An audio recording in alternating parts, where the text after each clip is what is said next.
അസ്സലാമു അലൈക്കും വറഹ്മത്തുള്ളാഹി. നമുക്ക് 4ാം ക്ലാസ്സിലെ അറബിക്കിലെ ആദ്യത്തെ പാഠം ഒന്ന് മനസ്സിലാക്കിയാലോ?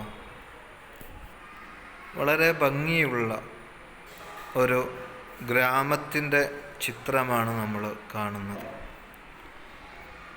അവിടെ ഒരു നദിയുണ്ട്. നദിയുടെ ഇരുവശത്തുമായി മരങ്ങളും വീടുകളും ചെടികളുമൊക്കെയുണ്ട്.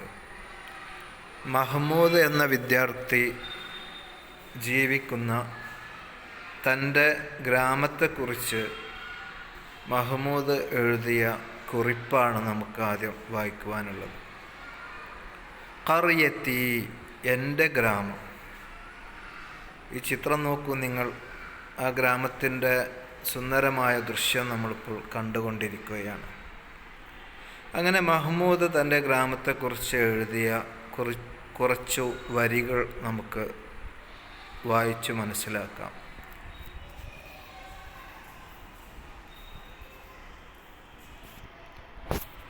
കാനത്ത് ഖറിയത്തി ജമീലത്തൻ. കാനത്ത് ആയിരുന്നു, ഖറിയത്തി എൻ്റെ ഗ്രാമം, ജമീലത്തൻ ഭംഗിയുള്ളതായിരുന്നു. കാനത്ത് ഖറിയത്തി ജമീലത്തൻ, എൻ്റെ ഗ്രാമം ഭംഗിയുള്ളതായിരുന്നു. ഇനി എന്തൊക്കെയുണ്ട് ആ ഗ്രാമത്തിൽ എന്ന് ചോദിച്ചാൽ അതിനുള്ള ഉത്തരങ്ങളാണ് ഇനിയുള്ള വാചകങ്ങൾ. ഫിൽ ഖറിയത്തി, ഗ്രാമത്തിൽ, ബുയൂത്തുൻ കസീറത്തുൻ. ഫിൽ ഖറിയത്തി, ഗ്രാമത്തിൽ, ബുയൂത്തുൻ, നമുക്കെല്ലാവർക്കും അറിയാം ബൈത്ത് എന്ന് പറഞ്ഞ വീടാണല്ലോ, അതിൻ്റെ ബഹുവചനമാണ്, അതിൻ്റെ ജംആണ് ബുയൂത്ത്. ബുയൂത്തുൻ കസീറത്തുൻ, ധാരാളം വീടുകളുണ്ട്. ഇപ്പോൾ ഗ്രാമത്തിൽ ധാരാളം വീടുകളുണ്ട്. കസീറത്തുൻ എന്ന് പറഞ്ഞാൽ ധാരാളം. ഫിൽ ഖറിയത്തി, ഗ്രാമത്തിലുണ്ട്, ബുയൂത്തുൻ വീടുകൾ, കസീറത്തുൻ ധാരാളം വീടുകൾ മാത്രമല്ല, വഹദായിഖു, ഹദീഖത്ത് എന്ന പദം നമുക്ക് പരിചയമുണ്ടാകും, പൂന്തോട്ടം, അതിൻ്റെ ജംആണ് ഹദായിഖ്. വഹദായിഖു വാസിഅത്തുൻ, വിശാലമായ പൂന്തോട്ടങ്ങളും ഗ്രാമത്തിലുണ്ട്. ഫിൽ ഖറിയത്തി, ഗ്രാമത്തിലുണ്ട്, ബുയൂത്തുൻ കസീറത്തുൻ ധാരാളം വീടുകളും, വഹദായിഖു വാസിഅത്തുൻ വിശാലമായ പൂന്തോട്ടങ്ങളും.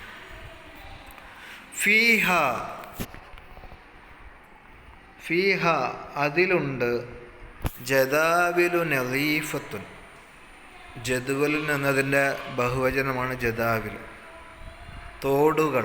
ഫീഹ അതിലുണ്ട്, ജദാവിലു തോടുകൾ, നളീഫത്തുൻ വളരെ വൃത്തിയുള്ള, നളീഫായ, അപ്പോൾ വൃത്തിയുള്ള തോടുകളും, വ ആബാറുൻ നഖിയ്യത്തുൻ, ബിറിൻ്റെ ജമാണല്ലോ ആബാർ, കിണറുകൾ.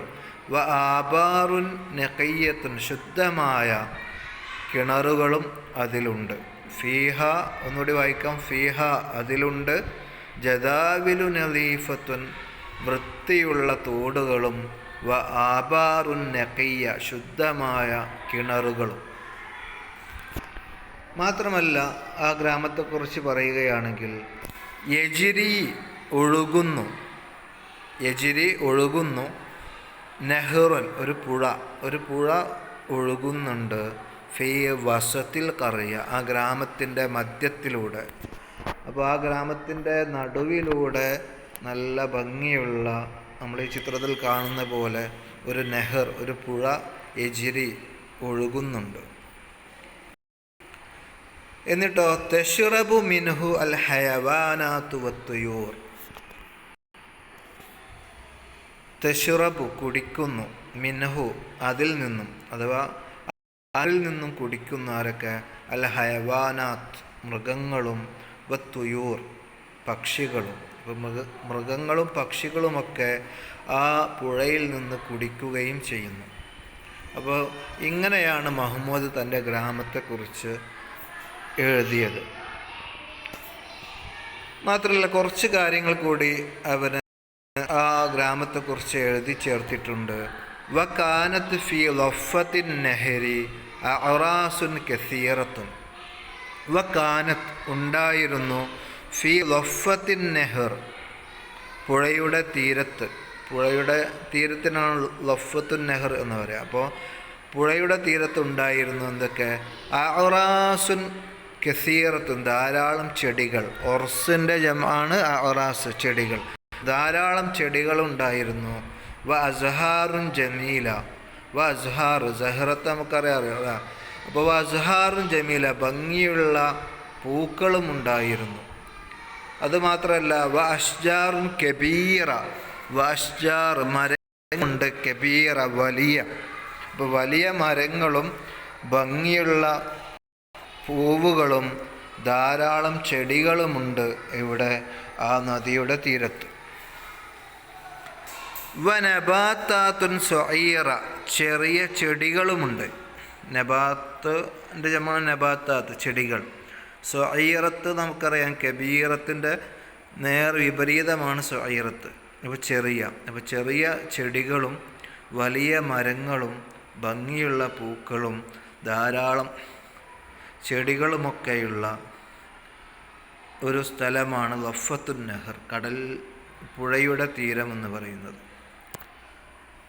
പിന്നെയോ യസ്തരീഹുന്നാസു, യസ്തരീഹു, വിശ്രമിക്കുന്നു, അന്നാസു, ജനങ്ങൾ, അലാ ലൊഫത്തിൻ നെഹർ, പുഴയുടെ തീരത്ത്. എപ്പോൾ? മസാ അൻ, വൈകുന്നേരം. അപ്പോൾ യസ്തരീഹുന്നാസു, ജനങ്ങൾ വിശ്രമിക്കുന്നു, അലാ ലൊഫത്തിൻ നെഹരി, പുഴയുടെ തീരത്ത്, മസാ അൻ, വൈകുന്നേരങ്ങളിൽ. വക്കാന ഹാദ മൻളറൻ ജമീലൻ, വക്കാന ഹാദ, ഇതായിരുന്നു, മൻളറൻ ജമീലൻ, നല്ല ഭംഗിയുള്ളൊരു ദൃശ്യമാണ്. ഇപ്പോൾ പുഴയുടെ തീരത്ത് കുറേ ആളുകൾ വിശ്രമിക്കുന്നതും അവിടെയുള്ള മറ്റു ദൃശ്യങ്ങളുമൊക്കെ നമുക്ക് വളരെ ഭംഗിയേറിയ ഒരു മൻളറാണ് നമുക്ക് മുന്നിലുള്ളത്. അപ്പോൾ വക്കാന ഹാദ മൻളറൻ ജമീലൻ, അത് വളരെ ഭംഗിയുള്ളൊരു ദൃശ്യമായിരുന്നു. അപ്പോൾ ഇങ്ങനെയാണ് മഹ്മൂദ് തൻ്റെ ഗ്രാമത്തെക്കുറിച്ച് കുറച്ച് വാചകങ്ങളിലായി എഴുതിയത്. ഒന്നുകൂടി ഒന്ന് വായിക്കാം. കാനത്ത് കറിയത്തി ജമീലത്തൻ, എൻ്റെ ഗ്രാമം ജമീലത്തായിരുന്നു, ഭംഗിയുള്ളതായിരുന്നു. ഫിൽ കറിയത്തി, ഗ്രാമത്തിൽ, ബുയൂത്തുൻ കസീറത്തുൻ, ധാരാളം ബൈത്തുകളുണ്ട്, വീടുകളുണ്ട്. വഹദായിഖു വാസിഅത്തുൻ, വിശാലമായ പൂന്തോട്ടങ്ങളുമുണ്ട്. ഫീഹ ജദാവിലു നളീഫത്തുൻ വ ആബാറുൻ നഖിയ്യത്തുൻ, ഫീഹ, അതിലുണ്ട്, ജദാവിലു നളീഫ, വൃത്തിയുള്ള തോടുകളും, വ ആബാറുൻ നഖിയ്യ, ശുദ്ധമായ കിണറുകളും. യജ്രി നെഹ്റുൻ ഫി വസത്തിൽ കറിയ, ഗ്രാമത്തിൻ്റെ മധ്യത്തിലൂടെ ഒരു പുഴ ഒഴുകുന്നു. തശ്റബു മിൻഹുൽ ഹയവാനാത്തു വത്തുയൂർ, പക്ഷികളും മൃഗങ്ങളുമൊക്കെ അതിൽ നിന്നും വെള്ളം കുടിക്കുന്നു. വക്കാനത്ത് ഫി ലഫത്തിൻ നെഹർ, പുഴയുടെ തീരത്തുണ്ടായിരുന്നു, അറാസുൻ കസീറ, ധാരാളം ചെടികളും, വൻ അസ്ഹാറുൻ ജമീല, ഭംഗിയുള്ള പൂക്കളും, വ അഷ്ജാറുൻ കബീറ, വലിയ മരങ്ങളും, വനബാത്താത്തുൻ സ്വഈറ, ചെറിയ ചെടികളും. യസ്തരീഹുന്നാസു, ജനങ്ങൾ വിശ്രമിക്കുന്നു, അലാ ലഫത്തിൻ നെഹരി, പുഴയുടെ തീരത്ത്, മസാ അൻ, വൈകുന്നേരത്ത്. വക്കാന ഹാദ മൻളറൻ ജമീലൻ, ഇത് വളരെ ഭംഗിയുള്ള ദൃശ്യമായിരുന്നു. ഇവിടെ ഒന്നുകൂടി നമ്മൾ ശ്രദ്ധിക്കുമ്പോൾ ചുവപ്പ് നിറത്തിൽ കൊടുത്തിട്ടുള്ളത് ആ കറിയത്തിൽ സാധാരണയായി കാണുന്ന ചില വസ്തുക്കളുടെ പേരുകളാണ്, അഥവാ ഇസ്മുകളാണ് അല്ലേ. ബുയൂത്ത്, വീടുകൾ, ഹദായിക്ക്, പൂന്തോട്ടങ്ങൾ, അങ്ങനെ തുടങ്ങി. ജദാവിൽ, തോടുകൾ, ആബാറുൻ, കിണറുകൾ, അൽ ഹയവാനാത്ത്, മൃഗങ്ങൾ, തുയൂർ, പക്ഷികൾ, അറാസ്, അസ്ഹാർ, അഷ്ജാർ, നബാത്താത്ത്. അപ്പോൾ അസ്ഹാർ പൂക്കൾ, അഷ്ജാർ മരങ്ങൾ, നബാത്താത്ത് ചെടികൾ. അപ്പോൾ ഇങ്ങനെ തുടങ്ങിയുള്ള ധാരാളം സാധനങ്ങൾ കൊണ്ട് വളരെ ഭംഗിയേറിയ ഒരിടമാണ് ഗ്രാമമെന്ന് പറയുന്നത്.